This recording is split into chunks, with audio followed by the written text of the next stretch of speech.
my project was on 20th century and the history of education in that realm.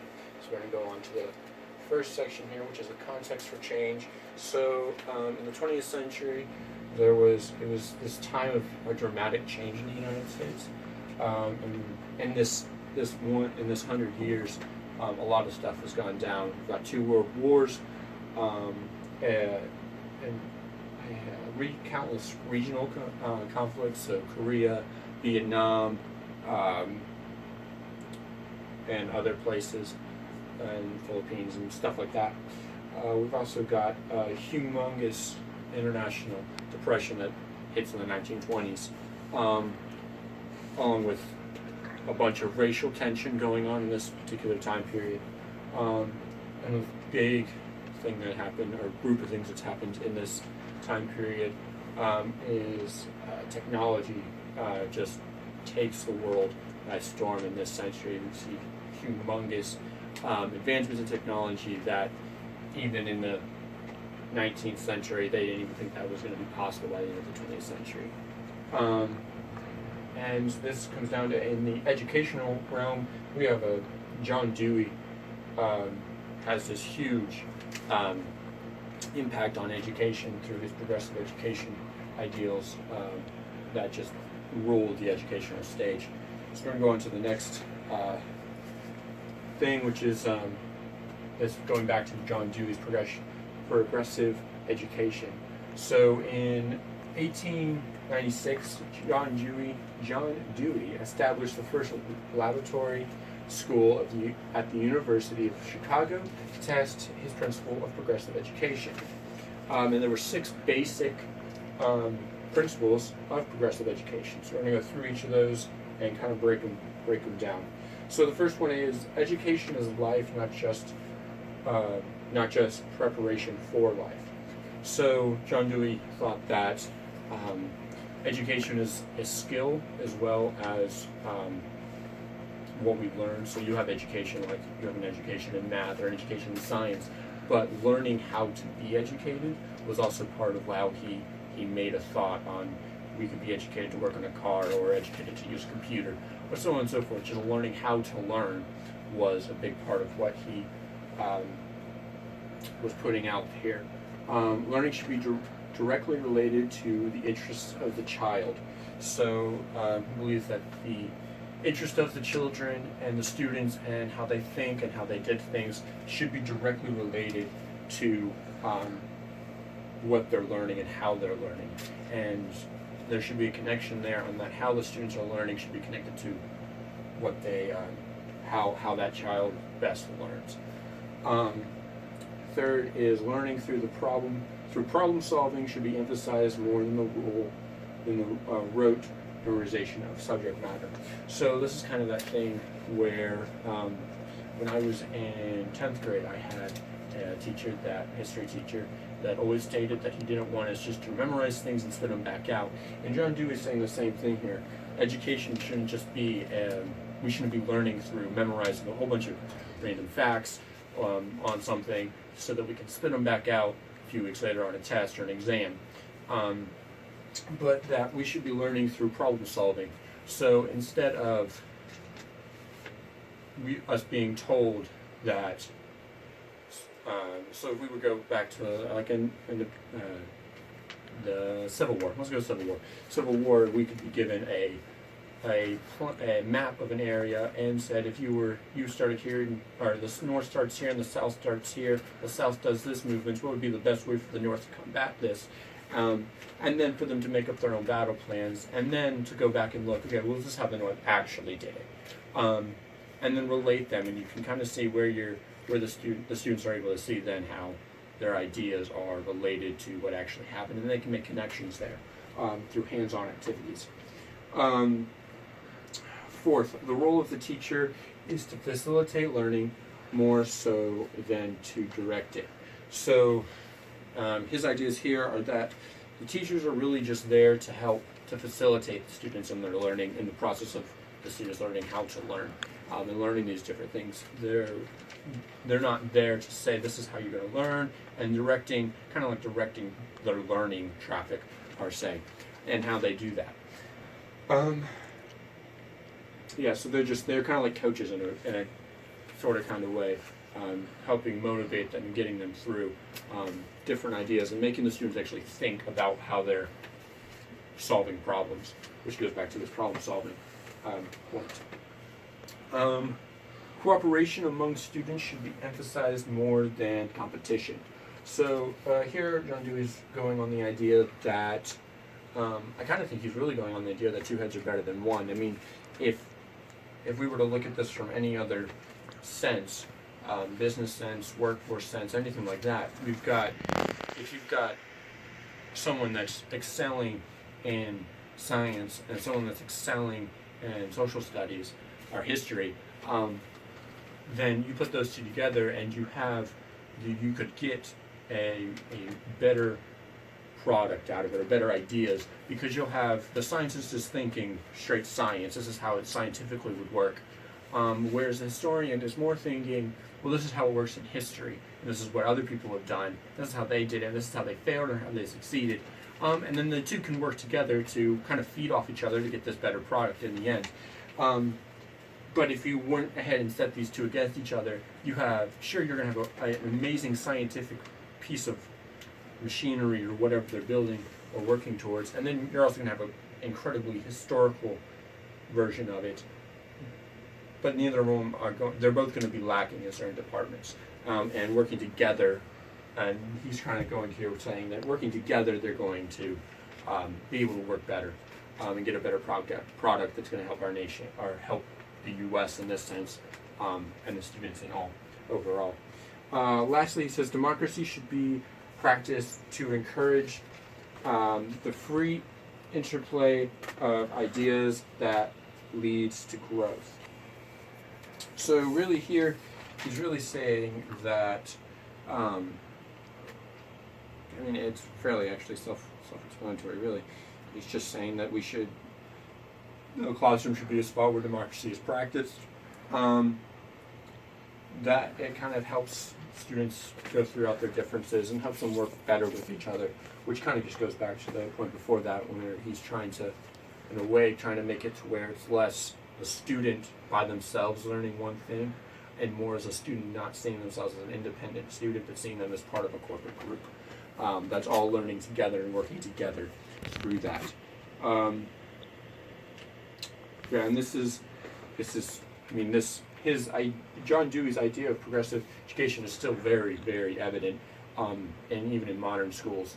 I mean, it's all over the place still.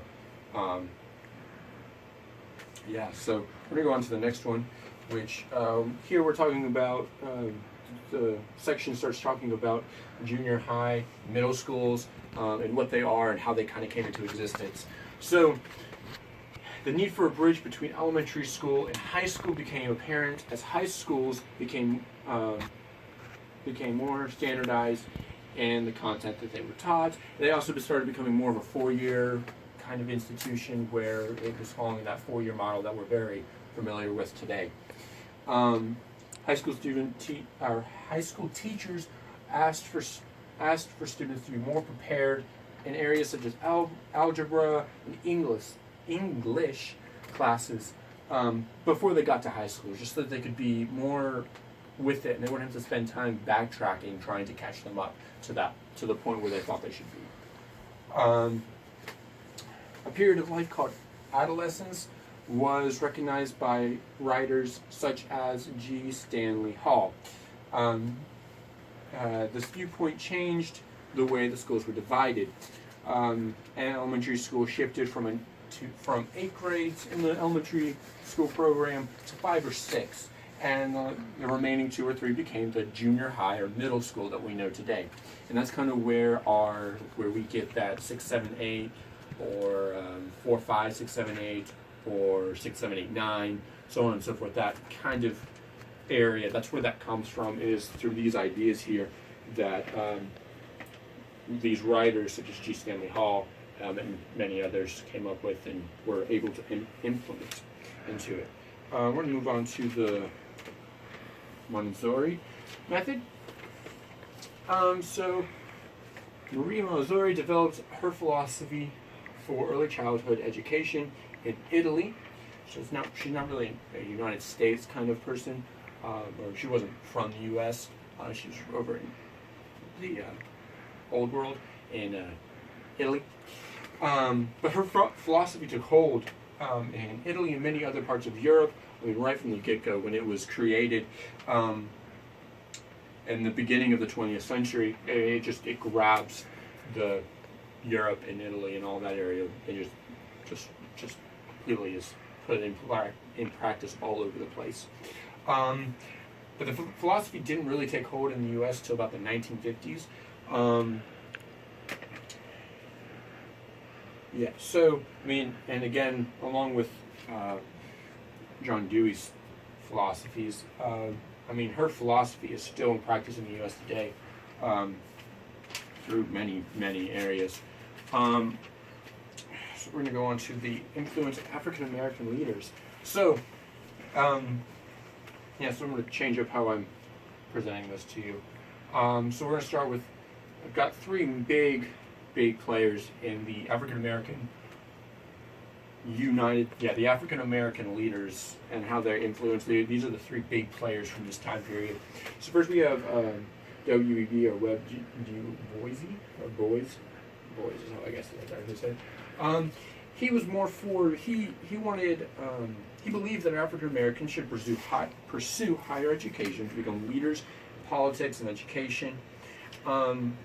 He's just saying that he believes that African Americans should be pursuing that college, pursuing high school, just keep going and getting better, so they become more educated and become needed in society, I guess, in a way, and be able to integrate themselves better into the society that they're living in, because you have to remember they're living in a very segregated United States at the time. For better or worse, that's what it is at this particular time, and they're not able, African Americans at this time are not able to get the jobs that are so widely, that really pay the best and get them into society the best. But his ideals were way against what Booker T. Washington was saying. Booker T. Washington was going quite the opposite. He said, forget education, you need to be learning how to work in the vocational arts and get those vocational skills, so that we become like the workforce of the United States, and they can't ignore us then if we're the workforce of the U.S. And both of these ideas were widely popular among the African Americans. There wasn't really a clear winner when you look at these two. They were both very, very widely accepted on both ends. Lastly, here we have Mary McLeod. So there are two things about her that I really wanted to point out, or two sides of her. She had huge influences in education, but she also had a big part in the government, also during President Roosevelt's reign or presidency. So on the educational side, she was a longtime teacher. She was a college instructor and founder.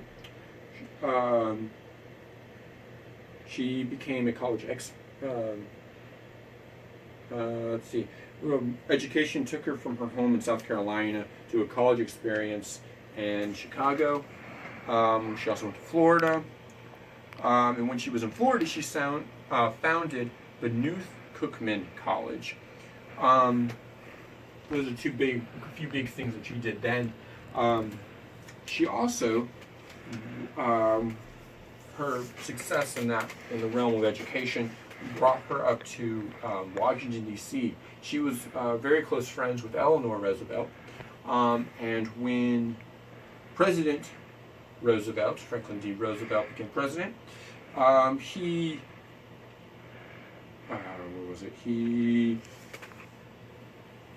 pulled her up as an advisor to him, to help with she was very active. She started the NYD, which is a national youth,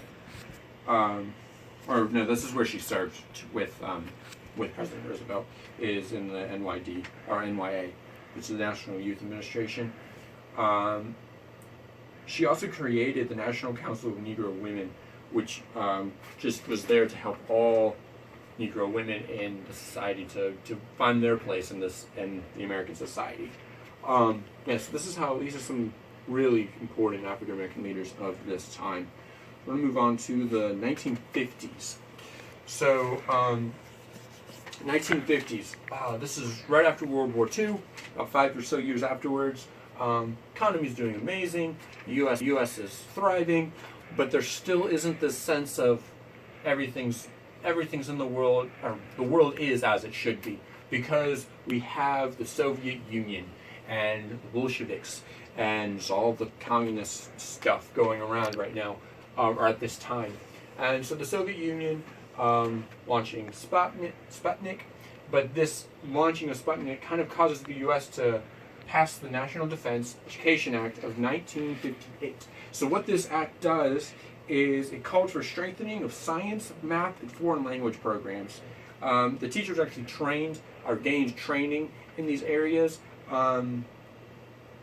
They also they gained training in the use of new methods and materials in hopes that they would be bringing these to American students, and they would be able to take these American students and bring them up to the standard of, we would be producing some of the world's greatest scientists, mathematicians, and we'd be able to speak with other countries in their native tongue. So we also have a huge thing going on at that time, which was the Brown versus Board of Education ruling of 1954, and this ended segregation in schools, kind of, to an extent. It did say that the Chief Justice Earl Warren declared that segregating children based solely on the race was wrong and illegal. And some schools took this and integrated themselves very peaceably, while other schools, such as the schools in Arizona, didn't. And this just caused huge problems. And I mean, in a way, it's still kind of a problem today. Not so much on that, but more on the socioeconomic stage and realm of things. We also have these two huge guys right here, Ralph Tyler and Benjamin Bloom. So Ralph Tyler, he had a new approach to how to develop curriculum for schools. He had four points that he made when he was teaching. This is on his ideas of how we should be developing this curriculum. So he has 4 ways. We're going to go through these real fast. First one was determining the goals of the school. So what's the purpose of this school? What is the administration and the government trying to produce, or what's their end goal for students in the school? On what they know and how much they're able to maintain, and so on and so forth. Selecting learning experiences useful in attaining that goal. So figuring out what's the best way that we can give the students experiences where they can learn the material that we want them to learn, the curriculum we want them to know. What's the best way we can do that where they can experience it the most and get the most out of it. Organizing instruction around the experiences. So once you have those experiences nailed down, this is what's going to go on for each subject or for this curriculum and so on and so forth. What goes around that to help support that and hold that up? And then deciding how best to evaluate the learning. So how's the best way to figure out whether or not the students actually got what they needed to get out of it, and what we thought was important? How do we, in a way, test them, get them assessed how they do this, or what they got the best? And then Benjamin Bloom had Bloom's taxonomy of learning objectives. So really, this was introduced in 1956, and it continues. I mean, it continues to influence how educators think about and write learning objectives today. This is another kind of form on the objectives of teaching. It's very similar to Tyler and his ideals. We're going to move on to the 1960s now. So 1960s is just full of acts. The government's doing a whole bunch in the 1960s, really. So we're going to run through these acts. We have the Vocational Act of 1963. And this act right there quadrupled the amount of money allocated for vocational education. And this just helps this vocational education enormously. The following year, the Civil Rights Act of 1964 stipulated that if schools discriminated based on race, color, or national origin, they would not be eligible for federal funding. And this act, along with a few more, many more judicial acts and court cases, this is what really starts to pull down segregation in schools. Because schools, that's really one of the main ways they get their money is through federal funding, and cutting that is cutting the school down real bad, and really hitting them at the knees. And so they were kind of forced in a way to obey this and continue going on with this, and start integrating the schools. The Elementary and Secondary Education Act of 1965, the next year, it provided extra money for school districts with low-income families. It's just really there to help schools that were suffering. It was kind of there to, it gives these monies to these suffering areas, impoverished areas in the U.S., and they take that money, they put it into the schools, the students get better education, and then they're able to then pull themselves and their families out of poverty into a better life, a more middle class or upper class life. And that was really the big point of what they were trying to do here with this act. Bilingual Education Act of 1968, the end of the 60s, we have that, and it validated children's native tongue and provides funds to assist non-English speaking students who are dropping out. Before this, were dropping out of school. It was, what does it say here? A rate about 70% of them were just gone. They were dropping out of school because they couldn't speak English, and they were having this trouble because there wasn't really any help for them to even learn English, or the teachers weren't very educated in their language, so they didn't know how to communicate really. And this created a huge barrier that this act really tears down. And this really, it helped out tremendously. We begin to get the SOL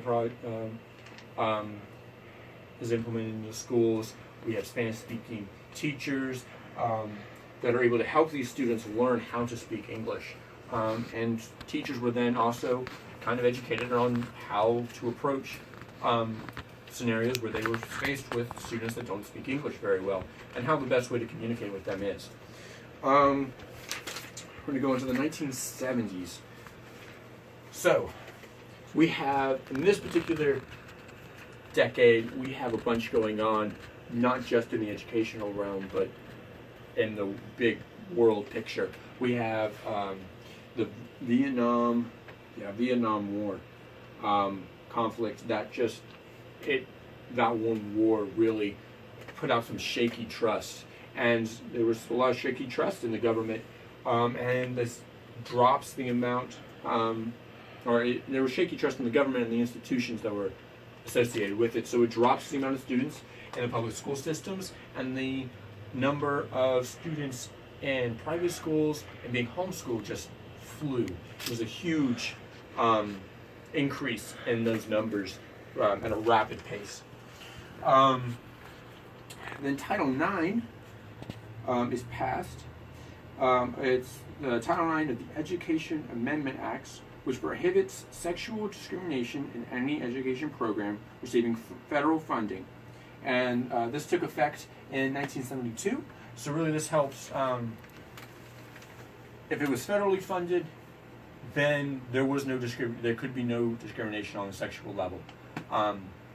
And this kind of really comes in You have the STEM programs. It wasn't called that then. It wasn't really anything like that. But they're in that area. If we were relating it to today, that kind of area, those programs and stuff wouldn't be able to be discrimination towards guys and girls and stuff like that.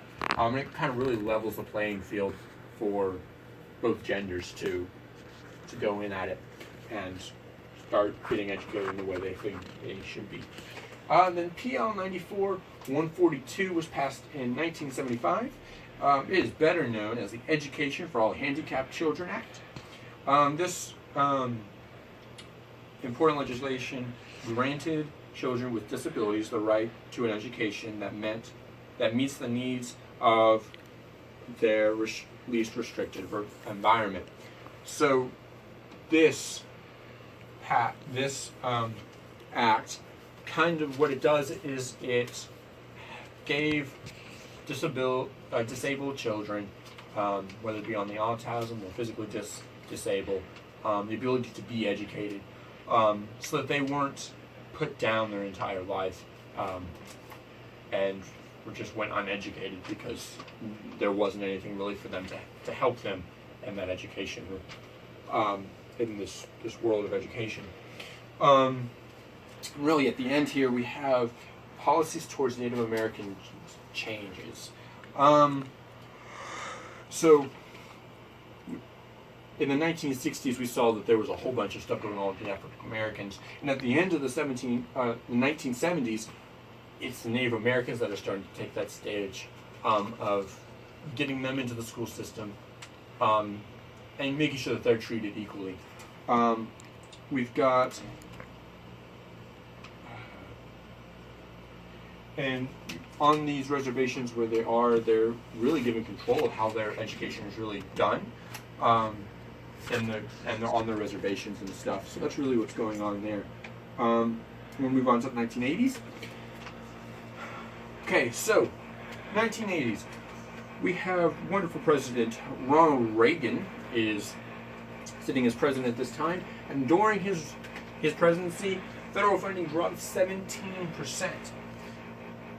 But on the upside, on the silver lining of this dark cloud, we have the quality of education received renewed attention for really two reasons. The first one was economic competition with Japan. So there were many Americans believed that the United States had begun to compare unfavorably with Japan, in part because of the inferior schools. So this is really where Americans start looking over at the Japanese and what the Japanese are doing in their education system and their school system, and kind of put back because they're doing amazing stuff over there. And the U.S. is kind of like, what's happening? Why are we doing this, but they're over here succeeding a lot better and doing a lot better than we are in this area? And so Americans really start pushing for, let's get our school system back up and running and get it back going where it should be. There's a renewed trust, federal funding starts to go back up, and really everything that's happened in the last 20 years starts to be fixed, or not fixed, but renewed and is being put back to the way it should be. And really, the second thing that really helps out the education system is President Reagan called report. Okay, so in 1983, a report commissioned by Ronald Reagan called A Nation at Risk, the Imperative for Education Reforms was released, and this is really just kind of bringing to light why the U.S. needs to reform our education, and this really starts to stem from the U.S. The citizens pushing for this because of what Japan's done. So this report's done, and there's a whole bunch of things there's another one that comes out, the Turning Points, preparing American youth for the 21st century. Just putting all of these out there on, we need to get our young people ready for the future, and we're not doing a really good job of that right now. and there were some really big buzzwords going on in education, such as reconstructing. I mean, the entire education system at this point is really being reconstructed from the ground up on how we do things and what that means for the students, and how the students and the student-teacher relationship, and what the teachers are looking for in the students, and what the students are looking for in the teachers. And this is all being reconstructed this time. And this is even really, we start to really see the product of this in the 1990s, which we're going to go to next. Cool. So the 1990s, nicknamed the era of standards. So there's a huge shift with this reconstructing of the education. There's this huge shift where we're not so focused on the input and what we're putting into the students and how the students and teachers were their relationship and getting that information to them. We're more really worried about the output. How are they performing? What are they getting? What's the assessments? What are they doing? And how's all this? And this really starts with this. We start seeing a lot of standardized testing, which we all love so much, and would love to do 1 million tests a year. But beside the point, and this Goals 2000, which was created by Clinton but wasn't put into action until George H.W. Bush, because of some stuff Clinton did, but again, beside the point. And really, they set the bar way, way, way too high. And most of those goals went unfulfilled, and really to this day are still unfulfilled. But that was kind of what happens there. And in the late 19th century, or 1990s, teachers start taking these leadership roles in schools. And in the schools districts, there became more. It became more of a, the PTA, parent-teacher association stuff. A lot of that started to pop up, where the parents are really starting to invest in the schools, and the teachers are starting to invest and are excited about this investment by the parents. So there's this great parent-teacher relationship, which in return starts getting these really good relationships with the students. The students are being pushed more because now they have the teachers and the parents who are now all buddy and nice to each other and talking to each other, and there's a bunch of communication with parents and teachers, which means that the students are being held accountable for their work. And yeah, I mean, this is a big part of what's going on here. Another thing Clinton does here is he gives a bunch of federal funding to the education system. Along with that, the educational system in the 1990s is able to hire about 100,000 new teachers.